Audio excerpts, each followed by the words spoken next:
What if the only thing standing between you and success is a thought?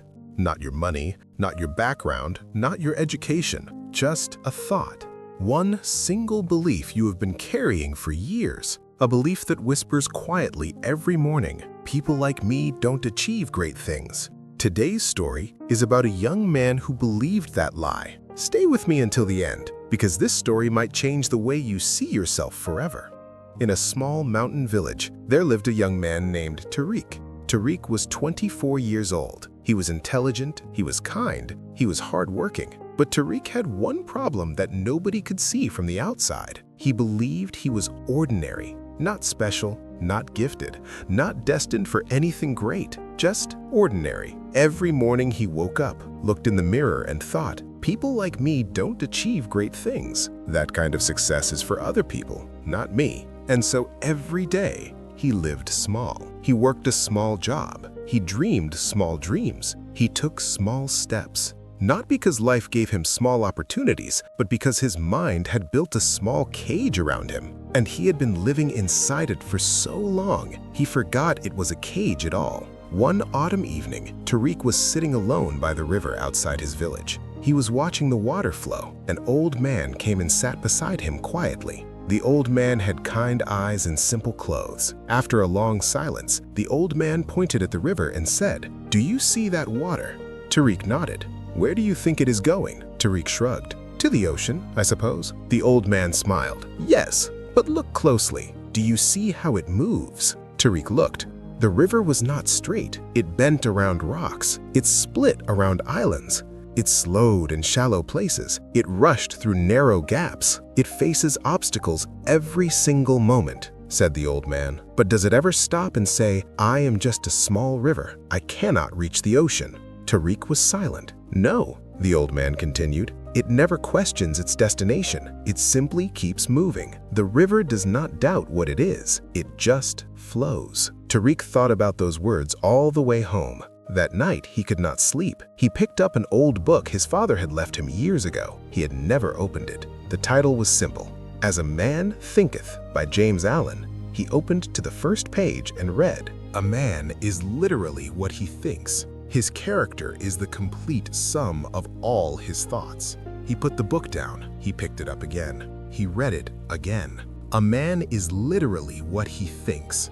For the first time in his life, Tariq understood something. He had not been living the life that circumstances gave him. He had been living the life that his thoughts gave him. He was not ordinary because life made him ordinary. He was ordinary because he kept telling himself he was ordinary every single day for years. The next morning, something was different. Tariq woke up and looked in the mirror, but this time he did not say the old words. Instead, he asked himself a new question. What could I become if I stopped believing I was small? It was a simple question, but it cracked something open inside him. He thought about what he was good at. He loved working with wood. Since he was a child, he could look at a piece of rough wood and see something beautiful inside it. A chair, a door, a frame, a table. But he had always told himself, that is just a hobby, not a real skill, not something that matters. Now he asked himself differently. What if this skill is exactly what I was meant to use?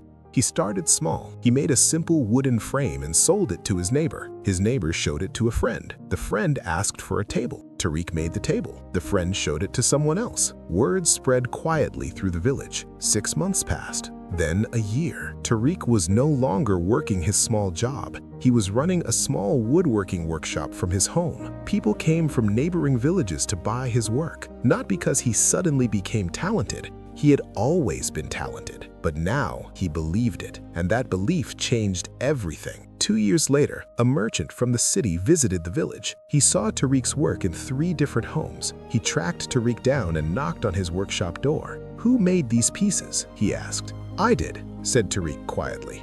The merchant looked at him carefully. "I want to sell your work in my shop in the city. I think people there will pay a very good price for this." Tariq stood very still. For a moment, the old voice came back. "People like me don't achieve great things." But then, a new voice, quieter but stronger. "Why not me?" He looked at the merchant and said, "Tell me more." Years later, Tariq was asked in an interview what changed his life. He He thought for a long moment. Then he said, "Nothing outside of me changed first. I did not get lucky. I did not get help. I did not get an opportunity I did not have before. The only thing that changed was what I believed about myself. The day I stopped agreeing with the small voice in my head, everything else started to move." Your thoughts are not just in your head. They are in your hands. They are in your steps. They are in every decision you make every single day. Change what you think, and you will change what you build. Stephen Covey once said, "We see the world not as it is, but as we are." Tariq had been seeing himself as small, so his world was small. The moment he saw himself differently, his world expanded. Not immediately, not dramatically, but surely, step by step,